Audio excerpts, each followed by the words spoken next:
Hello, my dear students of class 10th of ICSE. Welcome to Imavate Academy. So let us continue with this chapter, the first chapter of your physics, which is force. We have already done the first lecture, lecture number 1 for this chapter that is uploaded on my channel. If you haven't watched it yet, the link of the playlist is given in the description box of this video. Go check the link and watch the first lecture. Today we will have the second lecture of this chapter. So we have done a few numericals on moment of force. Okay, in fact, we have done 4 numericals on moment of force in the previous lecture. Okay, now today we will start the class or today's lecture with another numerical, a very important numerical. Okay, so you must have the clear-cut concept about moment of force, and for that you need to watch the previous lecture lecture 1 को देख कर ही आज का lecture को proceed करना। Lecture 1 में हमने moment of force को कैसे मेजर करते हैं, we had discussed about that. There was a formula that we had discussed, tau is equal to F into r, right? And the SI unit of moment of force is newton metre, ये भी हमने discuss किया था।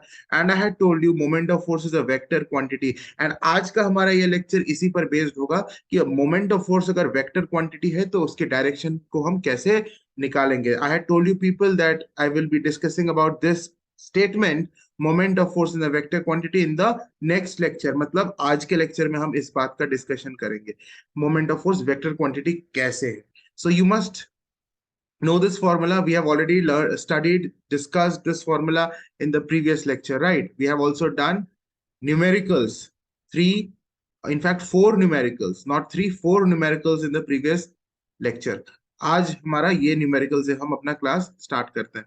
तो चलो, are you ready with your notebook? I hope you people are ready, and with your pen, so that you can write down whatever we are discussing, right? अपना notes बनाना, ये नोट्स काफी important है। All right, तो चलो begin करते हैं। The wheel shown in the diagram, figure number दिया हुआ है, इग्नोर करो फिगर फिगर नंबर को, यहाँ पर फिगर नंबर को इग्नोर करो, you just see the diagram, has a fixed axle passing through O. So you can see there is a point O, यहाँ पर पॉइंट ओ है, that means the centre of the wheel. Okay, वहां से एक axle पास हो रहा है, मतलब कि the wheel is able to rotate like this. ये व्हील ऐसे रोटेट कर सकता है, अगर उस पर सही तरीके से फोर्स लगाया जाए तो व्हील रोटेट करेगा about this point, about point O. Point O के अबाउट वो रोटेट करेगा, क्योंकि axle, fixed axle is passing through O. तो O is the point about which the wheel will rotate. Are you getting my point? ये चीज यहाँ लिखा हुआ है। उसके बाद क्या बोल रहा है question? The wheel is kept stationary. Okay, wheel move नहीं कर रहा है। The wheel is kept stationary, means the wheel is at rest under the action of, okay, under the action of, you see, two forces. Number one, a horizontal force F1 at O, and number two, a vertical force F2 at B. मतलब इस wheel पर दो forces लग रहे हैं, two forces are there. एक force लग रहा है पॉइंट ए पर, ये मैं नहीं बोल रहा हूं, ये क्वेश्चन बोल रहा है। The wheel is kept stationary under the action of number one, horizontal force F1 which is at A. Point A को देखो, फिगर को क्लियरली समझ में आना चाहिए। बहुत अच्छा क्वेश्चन है, बहुत इंटरेस्टिंग क्वेश्चन है, मजा आएगा अगर समझ जाओगे ना, इतना मजा आएगा ये क्वेश्चन। और ये बहुत इंपॉर्टेंट क्वेश्चन भी है। ओके, तो पॉइंट ए पर एक फोर्स लग रहा है, उस फोर्स का नाम है F1। फिगर में भी वो दिख रहा है, F1। The direction of the force is also shown. Point A पर जो फोर्स लग रहा है वो एक हॉरिजॉन्टल फोर्स है, यहाँ फिगर में भी दिख रहा है कि ये फोर्स हॉरिजॉन्टल है, एंड इसकी डायरेक्शन भी यहाँ बताया गया है। The direction of F1 has also been indicated in the figure, right? तो तुम बोलोगे सर, अगर इस तरह से फोर्स लग रहा है पॉइंट ए पर, तो व्हील कैसे घूमना चाहिए? ये व्हील किस डायरेक्शन में घूमना चाहिए? क्या व्हील ऐसे नहीं घूम जाएगा? यस, बिल्कुल। कोई इमेजिन करो, कोई अगर व्हील है, उसके ऊपर में ऐसे एक फोर्स लगा, तो wheel will rotate in this clockwise direction, yes और no? The wheel should rotate in the clockwise direction, but it is telling the wheel is kept stationary, वो रोटेट नहीं कर रहा है, क्योंकि पॉइंट बी पर एक फोर्स और लग रहा है जो इस रोटेशन को रोक रहा है। सिर्फ अगर F1 लगता, listen carefully, such an interesting concept, if only F1 would have been acting on the wheel at point A, तब तो ये व्हील रोटेट कर जाता, करता ना। अगर F1 सिर्फ F1 लगता तो मैंने जो रेड से एरो बनाया है, that is the direction of the rotation of the wheel, wheel इस डायरेक्शन में रोटेट कर जाता। लेकिन क्वेश्चन ने कहा है the wheel is kept stationary, wheel wheel rotate नहीं कर रहा है। इसका मतलब एक जो दूसरा फोर्स है which is at point B, and the question has said that कि there is a force acting at point B, हालांकि उसका डायरेक्शन इंडिकेट नहीं किया हुआ है फिगर में, वो हमें बुद्धि से इंडिकेट करना है कि पॉइंट बी पर जो फोर्स लग रहा है वो फोर्स का डायरेक्शन क्या होगा। One thing is clear that the force is a vertical force, F2। जो बी पर जो फोर्स लग रहा है वो एक वर्टिकल फोर्स है। हो सकता है बी पर ऐसे फोर्स लगे, एक तो ये हो गया वर्टिकल फोर्स, लेकिन तुम्हें सोचना है कि कौन सा करेक्ट है, because only one of the two figures is correct. मैं अभी बना रहा हूं, मैंने जूम कर दिया फिगर को। Now you people see, point B पर फोर्स लग रहा है वर्टिकल फोर्स, तो मैंने एक वर्टिकल लाइन ड्रॉ किया पॉइंट बी पर और फोर्स का डायरेक्शन ऊपर कर दिया, ऊपर कर दिया F2। अगर ये करेक्ट है डायरेक्शन वर्टिकल फोर्स का, तो क्या होगा, will the wheel not rotate? बिल्कुल गलत, क्योंकि F1 के वजह से तो ये क्लॉकवाइज घूमने की कोशिश कर रहा है। F1 के वजह से तो ये ऐसे ही क्लॉकवाइज घूमने की कोशिश कर रहा है, और F2 भी अगर ऊपर की तरफ लगे तो ये और ज्यादा इसमें रोटेशन आ जाएगा, ये तो क्लॉकवाइज डेफिनेटली घूमने लगेगा, क्योंकि F2 का डायरेक्शन नीचे होना चाहिए, then only it will try to oppose the rotation of the wheel. यानी ये जो F2 का डायरेक्शन हमने बनाया है ये गलत बनाया है। व्हील को अगर स्टेशनरी रखना है, इसका मतलब F1 के इफेक्ट को अगर कैंसिल करना है, तो F2 का डायरेक्शन ऊपर की तरफ नहीं होना चाहिए। बुद्धि लगाओ, you people are intelligent, is it not? तो बिल्कुल वर्टिकल फोर्स तो है ही, ये लाइन तो वही लाइन है, लेकिन फोर्स का डायरेक्शन नीचे होगा, जिसकी वजह से क्या होगा, ये जो F2 नीचे लग रहा है ये व्हील को एंटी क्लॉकवाइज घुमाने की कोशिश कर रहा है, और F1 क्लॉकवाइज घुमाने की कोशिश कर रहा है।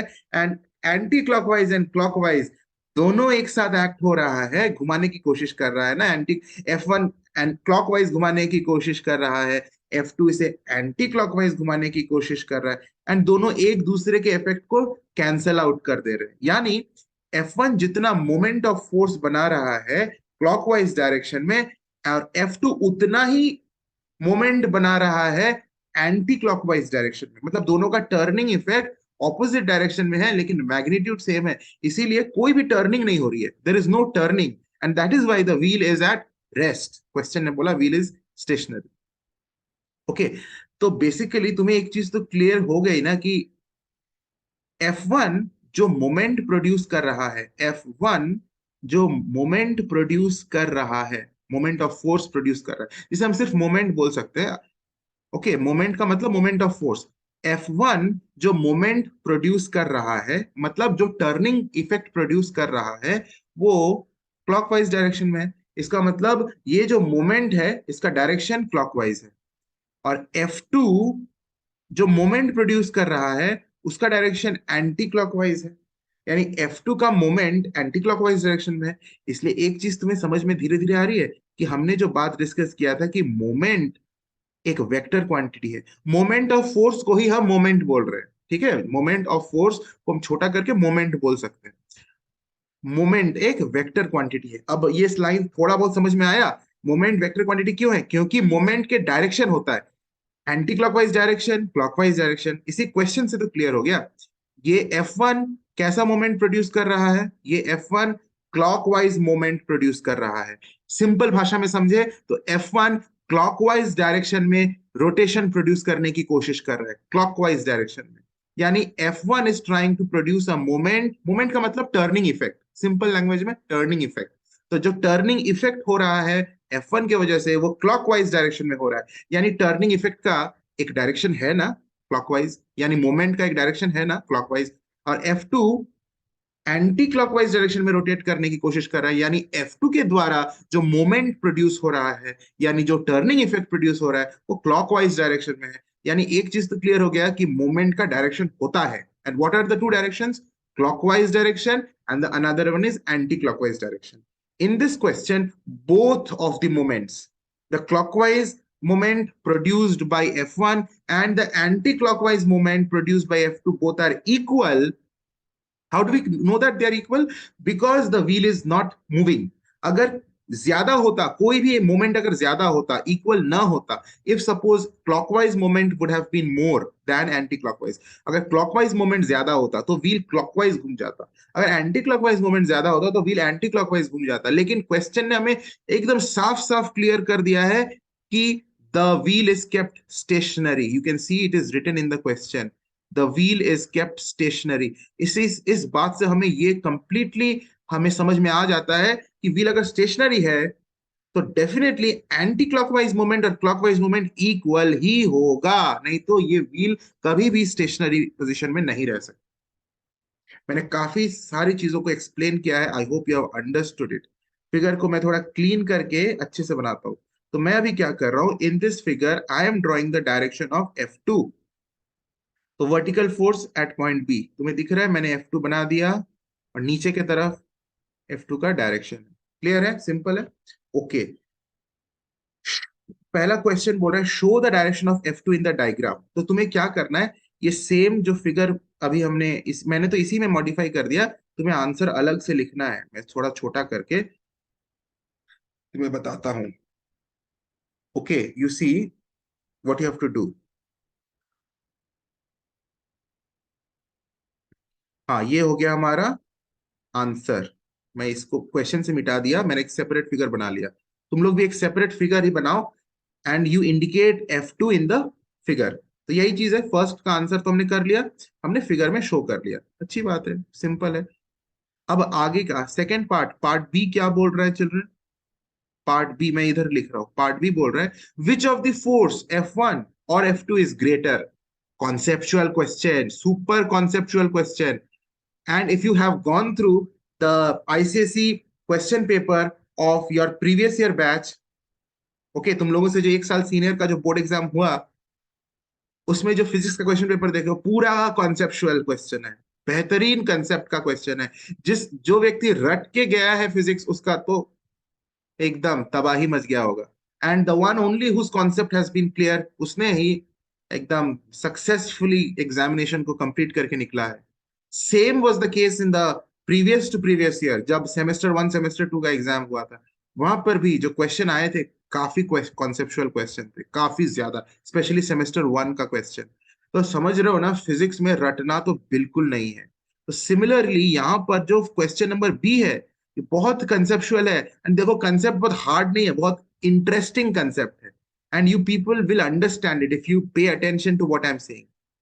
जैसे क्वेश्चन पार्ट ए का बहुत सारी चीजें तुम लोगों ने समझ लिया, तो पार्ट बी भी समझ जाओगे, बहुत इजी है, कंसेप्ट बेस्ड है। Which of the force is greater, F1 या फिर F2? तो F1 बड़ा है या फिर यहाँ पर जो F2 लग रहा है, F1 बड़ा है या F2 बड़ा है? How do we decide this? एक मिनट, हाँ, F1 बड़ा है या F2 बड़ा है? Now we have to see one thing, what is the perpendicular distance of the F1 from the pivot? तुम जानते हो कि टाउ यानी टर्निंग इफेक्ट का फॉर्मूला होता है F × R, लेक्चर 1 में पढ़ा था, सबको याद है? Tau means moment of force is nothing but the product of the force and the perpendicular distance from the force, means from the line of action of force and the pivot, यही R होता है। R is the perpendicular distance from the line of action of force and the pivot। तो हमारा pivot तो O है, इस figure में pivot क्या है? Point O। This is not O, this is O dash, confuse मत करना, ये O डैश है, क्लियर है? सेंटर में जो पॉइंट है वो O है, alright, this is O dash. All right, तो ओ डैश अलग पॉइंट है और ओ अलग पॉइंट है, ऑल राइट। तो ओ पिवट है, मतलब अगर मैं निकालूं कि what is the moment of force due to F1, तो मुझे कैसे मैं निकालूंगा? पहले मैं उसको निकालता हूं, moment of force due to F1, F1 के वजह से जो मोमेंट बन रहा है, तो फॉर्मूला मोमेंट ऑफ फोर्स का क्या होता है? Force into r, F × R। यहां मैंने R1 ले लिया है, बिकॉज हम F1 के लिए निकाल रहे हैं, तो F1 × R1। फिर मैं F2 के लिए निकालूंगा तो F2 × R2 करूंगा। लेकिन बेसिकली ये R1 कौन सा डिस्टेंस है, वही तो इंटरेस्टिंग चीज है। तो F1 को F1 ही लिखते हैं, और ये R1 मतलब the perpendicular distance of the line of action of this force and the pivot. तो line of action of F1 कौन सा है? अब मैं रेड लाइन से उस लाइन को शो करूंगा। F1 जिस लाइन पर एक्ट हो रहा है, क्या F1 इस लाइन पर एक्ट हो रहा है? देखो मैंने एक रेड लाइन बनाया F1 के ऊपर से, F1 के ऊपर से एक रेड कलर का लाइन बनाया। This is the line of action of force of F1। इस लाइन का और पिवट के बीच जो परपेंडिकुलर डिस्टेंस है, मतलब ये डिस्टेंस की बात की जा रही है, इस रेड कलर का लाइन, ये रेड कलर का लाइन क्या हो गया? Line of action of force F1। इस लाइन का और पिवट, इनके बीच का जो परपेंडिकुलर डिस्टेंस है, यानी ए ओ दिस डिस्टेंस, वो है हमारा R1। वो है R1। कंसेप्ट देखो मजेदार, वो है R1। तो ए ओ लिख दिया हमने। ये हो गया moment of force due to F1। Simple हमने फॉर्मूला यूज किया, वही वाला फॉर्मूला जो हमने प्रीवियस क्लास में पढ़ा था कि moment of force is F into r. यहाँ पर हम F1 के द्वारा जो मोमेंट ऑफ फोर्स बनाया जा रहा है उसको निकाल रहे हैं, इसलिए हमने F1 इंटू R1 कर लिया। अच्छा, ये मोमेंट अब तुम लोग जान गए हो कि इसका डायरेक्शन है, यानी ये मोमेंट जो हमने निकाला F1 इंटू ए ओ, ये बेसिकली क्लॉकवाइज मोमेंट है। तो ब्रैकेट में लिख लो क्लॉकवाइज मोमेंट या सिंपली क्लॉकवाइज।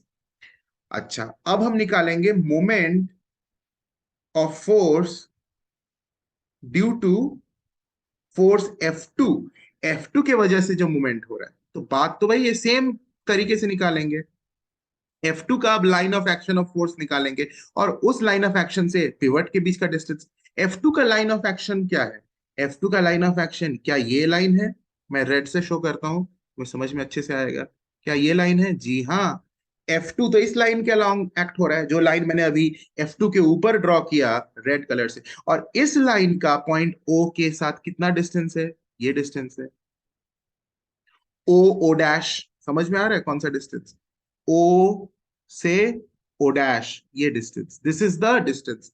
तो यहां पर R2 जो होगा, मैं इसको मिटा देता हूं। R2 है ओ ओ डैश। तो हम लिख लेते हैं this moment is F2 into R2, and this is nothing but F2 into O O dash. और ये हमारा एंटी क्लॉकवाइज मोमेंट है, क्योंकि F2 anti clockwise moment produce कर रहा है। क्लियर है? सिंस अब क्वेश्चन ने बोल दिया है कि ये व्हील रेस्ट है, रेस्ट पोजीशन में है, स्टेशनरी पोजीशन में है। Since the wheel is kept stationary, हम क्या बोल सकते हैं कि जो क्लॉकवाइज मोमेंट प्रोड्यूस हुआ और जो एंटी क्लॉकवाइज मोमेंट प्रोड्यूस हुआ दोनों इक्वल है। हम बोल सकते हैं clockwise moment is equal to anti clockwise moment. In fact ये बहुत इंपॉर्टेंट एक प्रिंसिपल है। आगे हम लोग एक टॉपिक डिस्कशन करेंगे, प्रिंसिपल ऑफ मोमेंट्स। बहुत इंपॉर्टेंट टॉपिक है प्रिंसिपल ऑफ मोमेंट्स। वहां पर इसी बात को तुम्हें पढ़ाया जाएगा कि प्रिंसिपल ऑफ मोमेंट्स यही कहता है कि जब कोई भी बॉडी रेस्ट पोजीशन में हो, इंस्पाइट ऑफ द फैक्ट कि उस पर एक से ज्यादा फोर्सेस लग रहे हैं, तब ये जरूरी है कि clockwise moment and anti clockwise moment equal ही होगा। जैसे इस केस में हो रहा है, एक से ज्यादा फोर्सेस लग रहे हैं इस व्हील पर, उसके बावजूद ये बॉडी रेस्ट में है, तब हम ये डेफिनेटली कहेंगे कि ये व्हील में जो एंटी क्लॉकवाइज मूवमेंट बन रहा है और जो क्लॉकवाइज मूवमेंट भी बन रहा है, दोनों इक्वल है, इसीलिए व्हील रेस्ट में है। अच्छा, क्लॉकवाइज मूवमेंट का हमने निकाल लिया है वैल्यू। ये है ना clockwise movement F1 into O A O, और एंटी क्लॉकवाइज मूवमेंट है F2 into O O dash.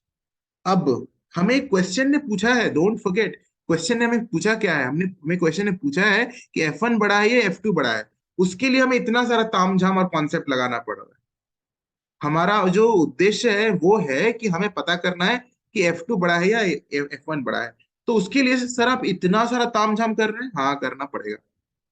Concept देखो, अब तुम्हारे पास ये इक्वेशन आ गया, वी आर ऑलमोस्ट डन। हम अभी बता देंगे कि F1 बड़ा है या F2 बड़ा है। इनफैक्ट तुम लोग बता दोगे। अच्छा, अब एक चीज तो क्लियर है।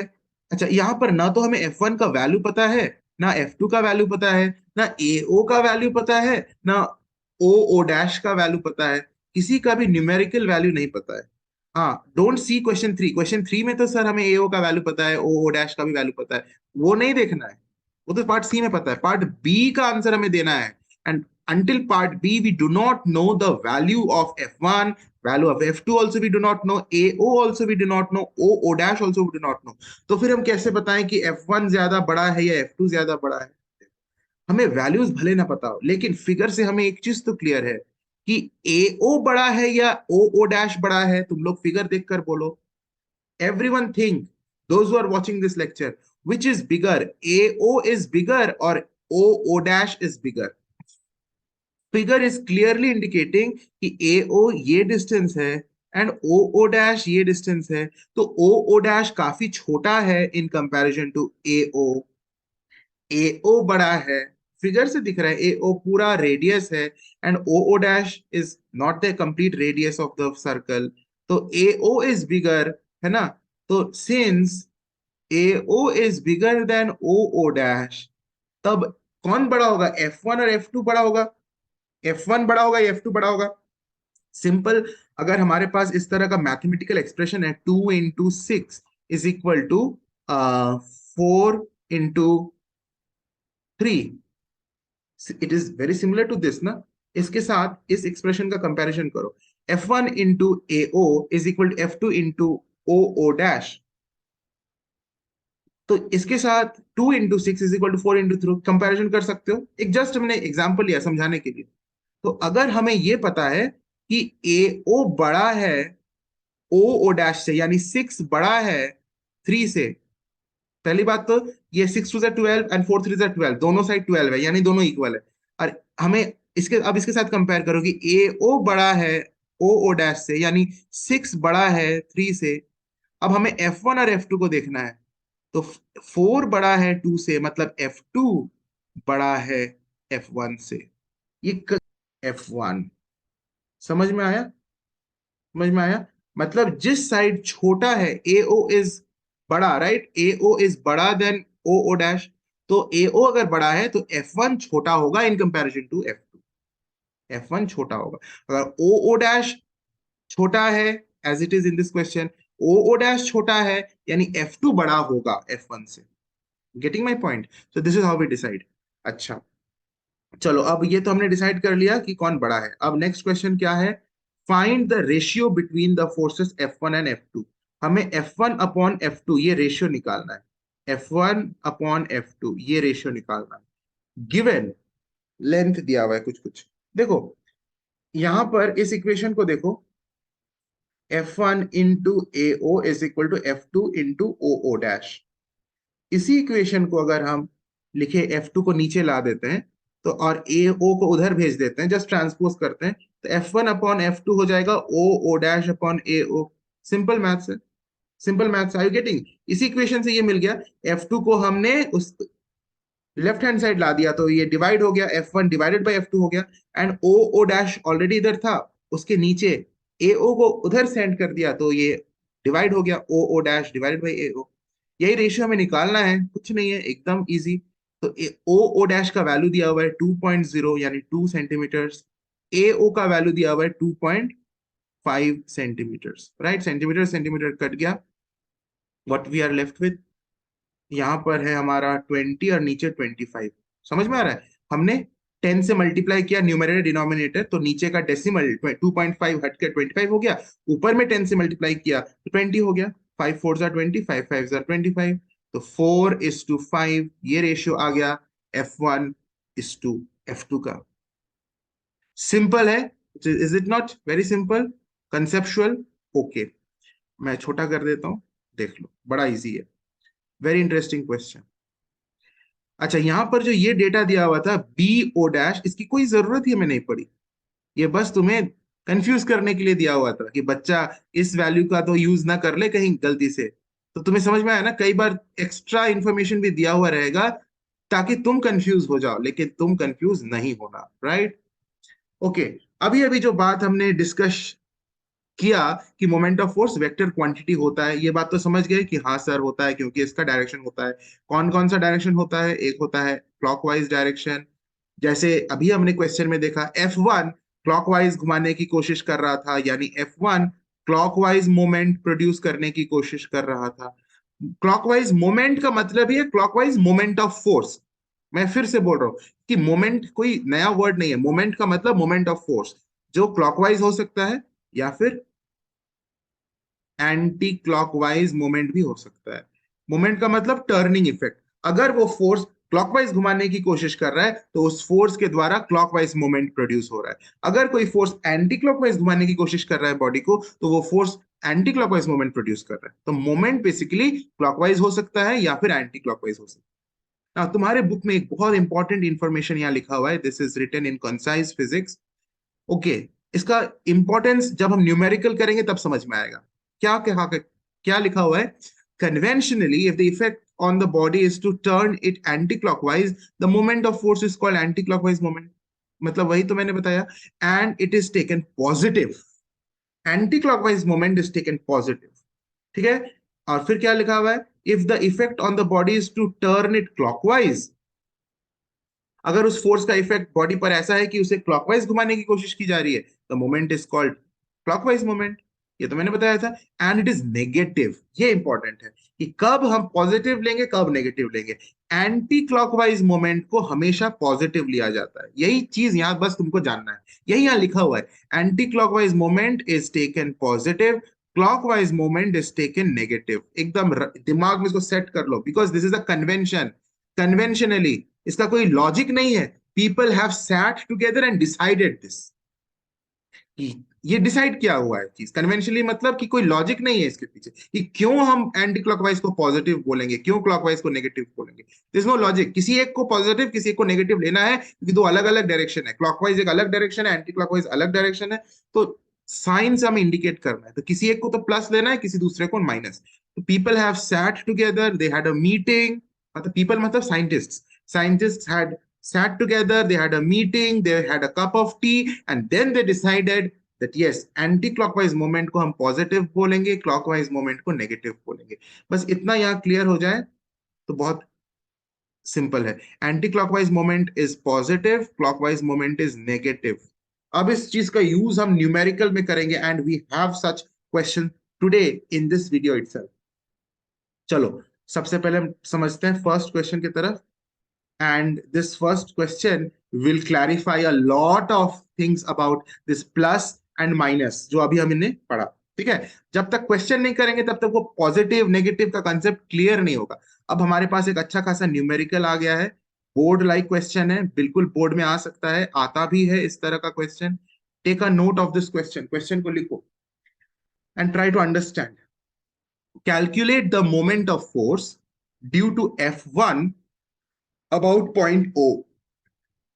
पॉइंट ओ जो है, दिख रहा है तुम्हें point O? Point O is actually the point about which we have to find the moment caused by F1। F1 force देखो फिगर में क्लियरली दिख रहा है कौन सा F1 है। दो फोर्सेस है, एक है F1 और एक है F2। F1 3 न्यूटन का है, F2 5 न्यूटन का है। तो first part of the question is asking कि हमें F1 कितना मोमेंट प्रोड्यूस कर रहा है पॉइंट ओ के अबाउट। पहले तो ये समझो कि पॉइंट ओ के अबाउट F1 का डायरेक्शन ऐसे नीचे है। तो F1 इस रॉड को, कौन से रॉड को, मैं इस रॉड की बात कर रहा हूं जो रॉड पॉइंट ओ पर पिवटेड है। एक रॉड है यहाँ, पॉइंट ओ है। इस पॉइंट ओ पर हमने एक रॉड को रख दिया है, ये रॉड को रख दिया है। अब यहाँ पर एक फोर्स लग रहा है 3 न्यूटन का, F1 जिसको हम बोल रहे हैं। क्या ये रॉड किस तरह से घूमने की कोशिश करेगा? इस 3 न्यूटन की वजह से क्या ये रॉड ऐसे घूमने की कोशिश करेगा या फिर ऐसे? ऑब्वियसली एंटी क्लॉकवाइज डायरेक्शन में। मतलब इस तरह से जो मैंने अभी एरो शो किया, ये तुम्हें विजुअलाइज करना है कि due to this 3 newton the rod would try to rotate in anti clockwise direction. Okay, so 3 newton force is producing anti clockwise moment. लेकिन अगर विजुअलाइज करो सिर्फ 5 न्यूटन को जो दूसरे साइड में लग रहा है, ये 5 न्यूटन की वजह से रॉड क्लॉकवाइज घूमने की कोशिश कर रहा है। 5 Newton force which is F2 is producing clockwise moment. ये चीज तो क्लियर हो गई कि दो टाइप्स के मोमेंट्स यहां पर भी प्रोड्यूस हो रहा है। F1 anti clockwise moment produce कर रहा है, एंटी क्लॉकवाइज घुमाने की कोशिश कर रहा है। एंड इसीलिए हम कहेंगे कि F1 is producing anti clockwise moment. F2 clockwise घुमाने की कोशिश कर रहा है इस रॉड को about point O, don't forget that about point O इसको घुमाने की कोशिश कर रहा है, F2 in clockwise direction, that means F2 is producing clockwise moment about point O. ठीक है, तो फर्स्ट पार्ट में तो हमें निकालना है कि moment of force due to F1, तो F1 कितना मोमेंट प्रोड्यूस कर रहा है, सिर्फ F1। तो फॉर्मूला तो हम जानते हैं ना मोमेंट ऑफ फोर्स का, F इंटू आर। तो पहले तो उसको हम लिखेंगे मोमेंट ऑफ फोर्स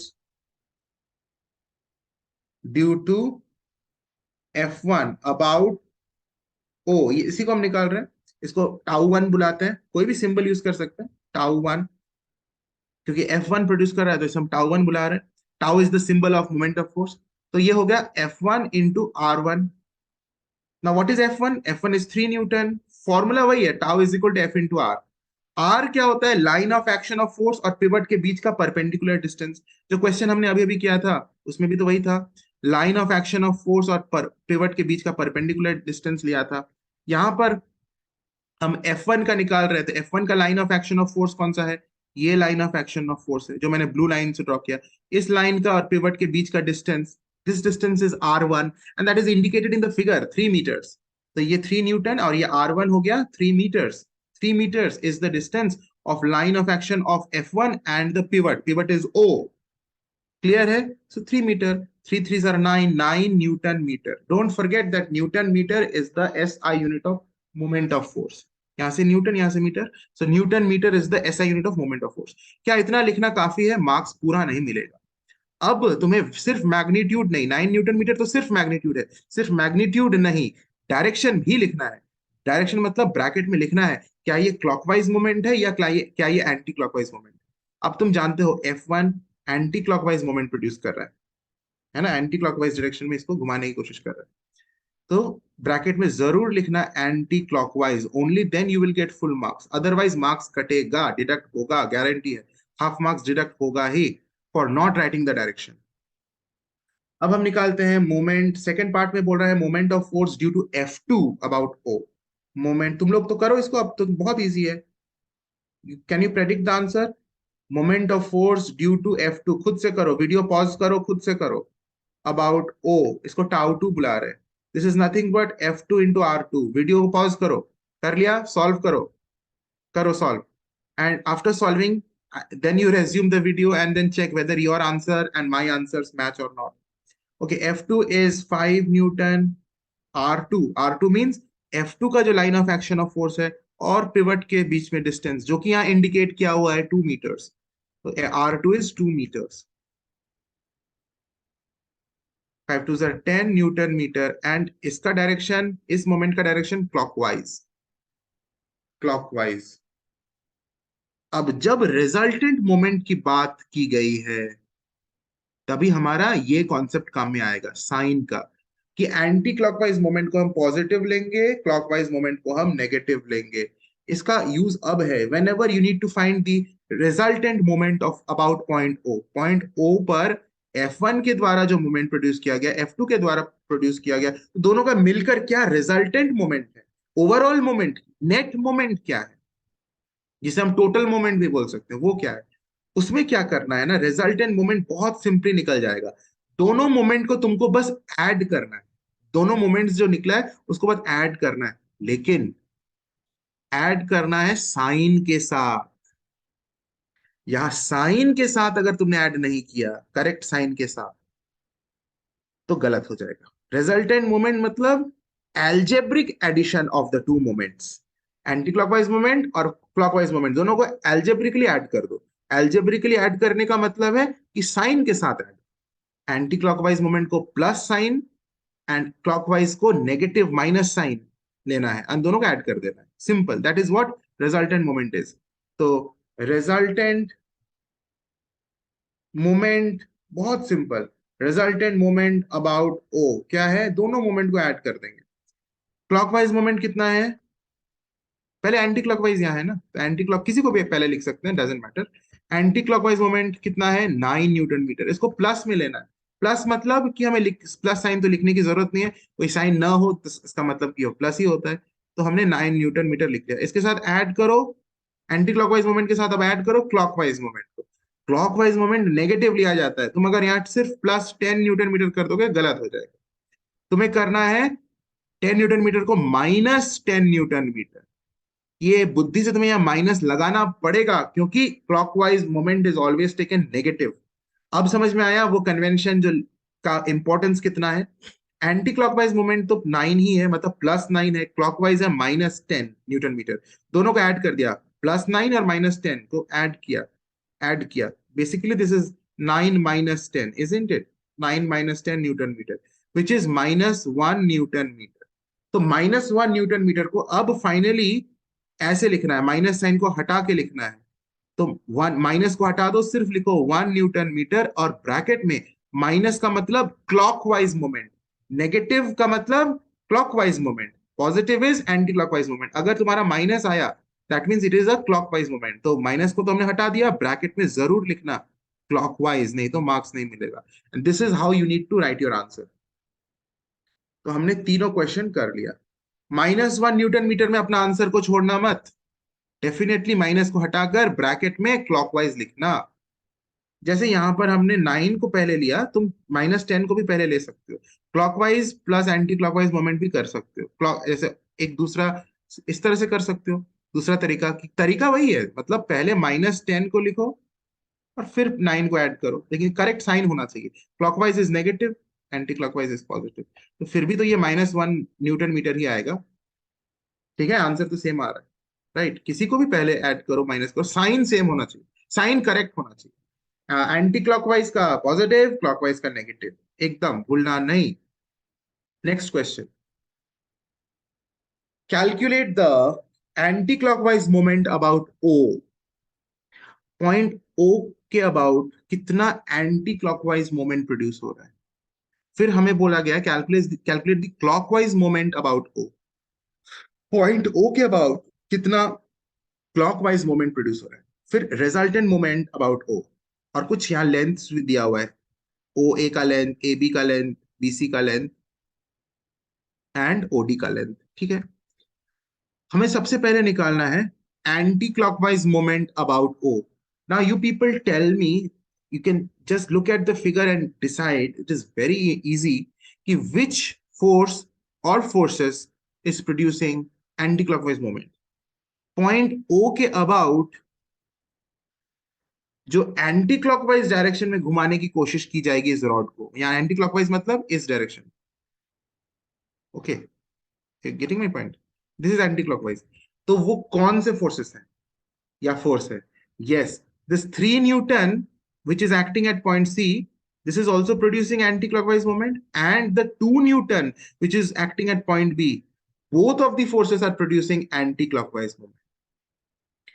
पिछले क्वेश्चन में सिर्फ एक ही फोर्स था जो एंटी क्लॉकवाइज मोमेंट प्रोड्यूस कर रहा था, और एक ही फोर्स था जो क्लॉकवाइज मोमेंट प्रोड्यूस कर रहा था।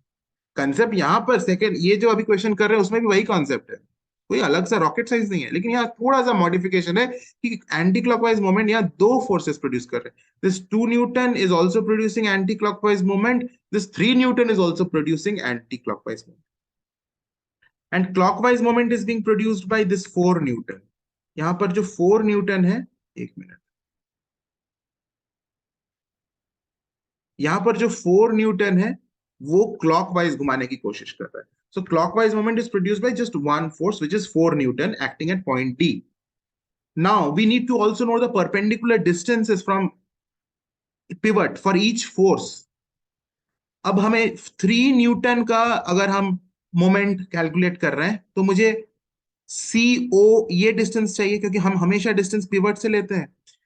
जो डिस्टेंस होता है ना टाउ में एफ इंटू आर, ये आर का डेफिनेशन क्या कहता है? It is the perpendicular distance of line of action of force from pivot. तो हर एक फोर्स का पिवट से डिस्टेंस लेना है, तो हमें सी ओ चाहिए। जब हम 3 Newton का मोमेंट ऑफ फोर्स निकालेंगे तो हमें सी ओ ये डिस्टेंस चाहिए, लेकिन सी ओ हमारा गिवन डेटा में नहीं है, बट हमें जो इंफॉर्मेशन प्रोवाइडेड है we can calculate C O from that. We know O A, OA is given 8 meters, 8 meters. AB is given 2 meters. What does it mean? It means BO is given दिया हुआ नहीं है लेकिन हम निकाल सकते हैं। अगर पूरा ए ओ 8 मीटर्स है, उसमें ए बी 2 मीटर्स है, तो ओ बी 8 - 2 6 मीटर्स होगा। No doubt. Are you getting my point? See, it is very simple, there is no rocket science. O A is 8 metres and वहां से ए बी इज 2 मीटर्स, तो what is O B? O B is 6 metres. हमें अब निकालना है C O या फिर O C, right? Now information और क्या कहता है? हमें कहता है बीसी इज 2 मीटर्स। यहाँ बीसी 2 मीटर्स है, तो बीसी अगर 2 मीटर्स है तो सीओ कितना होगा? Very simple. O A is 8 meters and this is 2 plus 2 4 meters. Definitely this should be 4 meters, isn't it? तो OC हमें 4 meters मिल गया। यहाँ तो कुछ नहीं है, सिंपल ज्योमेट्री है, क्लास 6 लेवल का ज्योमेट्री है। जो गिवन डेटा था उससे हमने डिस्टेंसेस निकाल लिया। OC is 4 meter, OB is 2 meters, I am sorry, OB is 4 plus 2 6 meters, है ना, 6 meters OB। एंड OA तो दिया हुआ है 8 मीटर्स। ओके, ये सारी चीजें पता है। और ओडी का डिस्टेंस भी दिया हुआ है दूसरे साइड में, जो ओडी है that is 3 metres. 3 metres, 3 metres, no doubt. Simple. अब देखो, अब हमें निकालना है anti clockwise movement about O. मैं यहां कर रहा हूं anti clockwise movement about O. Okay, जिसको हम टाउ एंटी ऐसे हम कॉल कर सकते हैं, tau anti, because we are calculating anti-clockwise moment, and now anti-clockwise moment is because of this 3 Newton and 2 Newton। तो पहले हम 3 Newton का लेते हैं। तो force which is 3 Newton into the distance of this 3 Newton from pivot। 3 Newton का pivot से कितना डिस्टेंस है? 4 meters।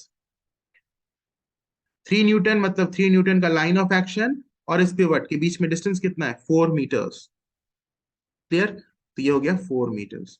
और इसके साथ हम ऐड करेंगे एंटी क्लॉकवाइज मोमेंट जो 2 न्यूटन की वजह से प्रोड्यूस हो रहा है, क्योंकि दोनों 3 newton and 2 newton both are producing anti clockwise moment. इसलिए एक तो ये हमने निकाल लिया 3 newton into 4 metre, this is the anti clockwise moment due to 3 newton. And now 2 newton into, अब 2 न्यूटन का ओ के साथ क्या डिस्टेंस है? 6 मीटर्स है। डोंट टेक दिस 2 मीटर और 4 मीटर गलती से, ध्यान से डिस्टेंस को चूज करना। इस 2 न्यूटन का डिस्टेंस यानी 2 न्यूटन का line of action of force point O से 6 मीटर की दूरी पर है, 6 मीटर की दूरी पर है, right? So we have chosen 6 meters the distance. 4 3s are 12 newton metre plus 6 2s are 12। Okay, दोनों 12 है। All right, 12 plus 12 24 newton metre. And this is anti clockwise moment, don't forget this. तो bracket में यहां लिख लो anti clockwise, जिसको हम जब resultant निकालेंगे थर्ड पार्ट में पॉजिटिव हमें लेना है, क्योंकि एंटी क्लॉकवाइज पॉजिटिव होता है। Second part of the question says clockwise moment about O निकालो। क्लॉकवाइज मोमेंट अबाउट ओ, जिसे हम टाउ क्लॉक बोल रहे हैं, and this is contributed by only one force 4 Newton, और उसका जो डिस्टेंस है 3 मीटर्स पिवट से, तो 4 newton into 3 metres, 4 newton into 3 metres, है ना? 3 मीटर है ये डिस्टेंस, समझ रहे हो? 3 मीटर है इस 4 न्यूटन का line of action point O से 3 मीटर से। 4 3s are 12 newton metre clockwise. Third part of the question says कि हमें निकालना है रिजल्टेंट मोमेंट अबाउट ओ। वही सेम कॉन्सेप्ट, दोनों को एल्जेब्रिकली ऐड कर दो। रिजल्टेंट मोमेंट अबाउट ओ, तो एंटी क्लॉकवाइज मोमेंट है 24 जो कि पॉजिटिव ही होगा, प्लस -12 न्यूटन मीटर। क्लॉकवाइज को हमने -12 लिया, 12 नहीं लिया। तो 24 -12 इज 24 न्यूटन मीटर। ये ऑटोमेटिकली पॉजिटिव है, साइन नेगेटिव नहीं आया, unlike the previous question where negative आ गया था, -1 आया था, 9 - 10। तो इसलिए क्लॉकवाइज लिखा था हमने माइनस को हटाकर। इस बार कोई माइनस आया ही नहीं, मतलब ये प्लस में आया है, and plus means anti clockwise. Finally हमें ब्रैकेट में जरूर लिखना है एंटी क्लॉकवाइज या clockwise? This is the answer for the third part. अब ये नेक्स्ट क्वेश्चन है, बिल्कुल सिंपल, बहुत easy. You see, and very interesting. मजा आ रहा है. Calculate the moment of force due to F1 about O. F1 is trying to produce anti-clockwise moment about O. O ये वाला point O है. F2 is trying to produce clockwise moment about O. दोनों का perpendicular distance from pivot दिया हुआ है, तो बहुत easy है, बिल्कुल same way में करेंगे. Moment of force. Video pause करो. You do it yourself. Due to F1 about O. Let us call it tau 1. It is 1 GF into 10 centimeters. देखो यूनिट से टेंशन मत लो. Gram force is CGS unit, gravitational CGS unit, and centimetres is CGS unit. Okay, CGS unit of length is centimetre and gravitational CGS unit of force is gram force. तो दोनों तो same ही system में है, इसलिए कोई problem नहीं है. 1 GF into 10 is 10 centimeter is 10 gram force centimeter. Gram force centimeter is also a unit of moment of force, है ना. मोमेंट ऑफ फोर्स का ये भी एक यूनिट है, ऐसा यूनिट नहीं है लेकिन एक यूनिट है, क्योंकि हमने फोर्स और डिस्टेंस को मल्टीप्लाई किया है. GF is force, centimetre is distance. This is what moment of force is. Alright, second part. अच्छा, यहाँ पे ब्रैकेट में डेफिनेटली लिखना है एंटी क्लॉकवाइज, नहीं तो मार्क्स कट जाएगा, because it is producing anti clockwise moment. अब नेक्स्ट क्वेश्चन है moment of force due to F2 about O, let us call it tau 2, and this is 5 gram force into 2 centimeters. 5 2 is a 10 gram force centimeter and clockwise. अब ध्यान से अगर देखो तो clockwise moment और anti clockwise moment दोनों का magnitude बिल्कुल सेम है. Anti clockwise moment is also 10 GF centimetre, clockwise is also 10 GF centimetre. यानी ये बिल्कुल, अभी हमने जो क्वेश्चन किया था स्टार्टिंग में, फर्स्ट क्वेश्चन, क्या मैंने बताया था कि क्लॉकवाइज मोमेंट और एंटी क्लॉकवाइज मोमेंट अगर इक्वल हो तो व्हील वाज स्टेशनरी. यहां पर रॉड है हमारा, व्हील नहीं है, तो रॉड के केस में भी बात तो वही है, सेम है. अगर एंटी क्लॉकवाइज मोमेंट और क्लॉकवाइज मोमेंट सेम है, this rod will not tilt on any side. यहाँ पे पूछा है ना फोर्थ क्वेश्चन में, to which side the rule will tilt, किधर झुकेगा. जैसे प्रीवियस क्वेश्चन में अगर पूछता to which side the rule will tilt, तो रिजल्टेंट मोमेंट हमारा एंटी क्लॉकवाइज था, रिजल्टेंट मोमेंट एंटी क्लॉकवाइज था, तो हम लिखते कि the rule will tilt in anti clockwise direction. मतलब कि रूल ऐसे एंटी क्लॉकवाइज साइड झुक जाता, the rule would have tilted and in anti clockwise direction. Similarly उसके पहले जो क्वेश्चन हमने किया जिसमें resultant moment 1 newton metre clockwise आया, एंड इस क्वेश्चन में हमसे अगर पूछता कि to which side the rule will tilt, तो हम बोलते the rule would have tilted, the rule will tilt in clockwise direction, the rule will tilt in clockwise direction. लेकिन यहां पर दोनों इक्वल है, तो रिजल्टेंट मोमेंट जीरो होगा, यानी रूल टिल्ट ही नहीं होगा क्योंकि दोनों इक्वल है. थर्ड पार्ट में हमें निकालना है रिजल्टेंट मोमेंट. तो रिजल्टेंट मोमेंट मतलब कॉन्सेप्ट तो वही है, दोनों को ऐड कर दो साइन के साथ. Resultant moment about O, anti clockwise is 10 GF centimetre positive, plus clockwise में माइनस 10 GF सेंटीमीटर. तो प्लस 10 माइनस 10, 10 माइनस 10 जीरो होता है, यानी 0 GF सेंटीमीटर. तो जीरो के साथ कोई यूनिट तो हम लिखते नहीं है, सिर्फ जीरो, यानी रिजल्टेंट मोमेंट जीरो है. कोई मोमेंट ही इस पे नहीं है. मोमेंट का मतलब टर्निंग इफेक्ट, कोई टर्निंग इफेक्ट ही नहीं होगा. भले दो फोर्सेस लग रहे हैं लेकिन दोनों का एंटी क्लॉकवाइज और क्लॉकवाइज मोमेंट दोनों फोर्सेस का इक्वल हो गया, तो रिजल्टेंट नहीं हुआ. ये बिल्कुल व्हील जैसा क्वेश्चन है, जो स्टार्टिंग में जो क्वेश्चन किया व्हील व्हील में ऐसा ही था. फोर्सेस लग रहे थे लेकिन दो anti clockwise moment and clockwise moment produced by the two different forces were equal and as a result the wheel was kept stationary. यहां पर भी वैसा हो गया.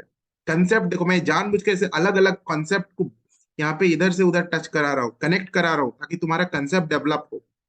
ऐसे रटा रटाया फिजिक्स नहीं चलेगा, कंसेप्ट डेवलप हो. तो एक चीज क्लियर हो गया ना, रिजल्टेंट मोमेंट जीरो होगा तब जब एंटी क्लॉकवाइज मोमेंट और क्लॉकवाइज मोमेंट इक्वल होगा, यानी बॉडी रेस्ट पोजीशन में रहेगा. तो यहाँ पे लिखा लिखा पूछा है to which side the rule will tilt, लिखेंगे the rule will not tilt on any side, और ऐसी स्थिति को हम बोलते हैं इक्विलिब्रियम की स्थिति। So what word we will use? Equilibrium. The rule will not tilt on any side. That is, it remains in the state of, नया वर्ड सीखा तुमने, बड़ा वर्ड है लेकिन मीनिंग बहुत सिंपल है। इक्विलिब्रियम, इक्विलिब्रियम का मतलब वो स्थिति जब एक से ज्यादा फोर्सेस इस पर एक्ट हो रहे हैं, उसके बावजूद ये रेस्ट में है, स्टेशनरी है, ये ना तो इधर टिल्ट हो रहा है ना तो उधर टिल्ट हो रहा है। तो ये जो व्हील का क्वेश्चन था, the first question that we did today, wheel वाला क्वेश्चन, उसमें भी the wheel was in the state of equilibrium, क्योंकि व्हील पर भी दो फोर्सेस लग रहे थे, एक हॉरिजॉन्टल फोर्स, एक वर्टिकल फोर्स। ये वाला क्वेश्चन, एक हॉरिजॉन्टल फोर्स F1, एक vertical force F2, so more than one force was acting on it, in spite of the fact that more than one forces were acting on it, the wheel was stationary. It means, technically बोला जाए तो हम क्या बोलेंगे, the wheel was in the state of equilibrium. Equilibrium का मतलब समझ में आ गया ना, बहुत इजी वर्ड है। इक्विलिब्रियम का मतलब वो स्थिति जब बॉडी रेस्ट में हो और उसमें फोर्सेस लग रहे हैं, इसके बावजूद वो रेस्ट में। जैसे यहाँ पर दो फोर्सेस लग रहे हैं, इसके बावजूद ये रूल टिल्ट नहीं होगा क्योंकि रिजल्टेंट जीरो हो गया। अच्छा, इक्विलिब्रियम भी दो तरीके के होते हैं। एक होता है डायनामिक इक्विलिब्रियम, जो आगे हम डिस्कस करेंगे। अगर हम यहाँ इक्विलिब्रियम बोल रहे हैं तो इसका मतलब ये स्टैटिक इक्विलिब्रियम है, जब बॉडी रेस्ट में। एक दूसरा इक्विलिब्रियम होता है जब बॉडी मोशन में होता है, यूनिफॉर्म मोशन में होता है, तो उसके बारे में हम डिस्कशन बाद में करेंगे। अगर हम सिर्फ इक्विलिब्रियम बोल रहे हैं, इसका मतलब हम स्टैटिक इक्विलिब्रियम की बात कर रहे हैं कि बॉडी रेस्ट में, राइट। तो बहुत कुछ हमने डिस्कस कर लिया चिल्ड्रन इस वीडियो में, बहुत कंसेप्ट्स को क्लियर किया। If you don't want to miss the upcoming videos, you need to subscribe to the channel and press the bell icon. We would be completing the entire physics in this channel. All right. Similarly, chemistry का भी हम कर रहे हैं, chemistry का भी first chapter start हो चुका है। God bless you. Take care. Study well.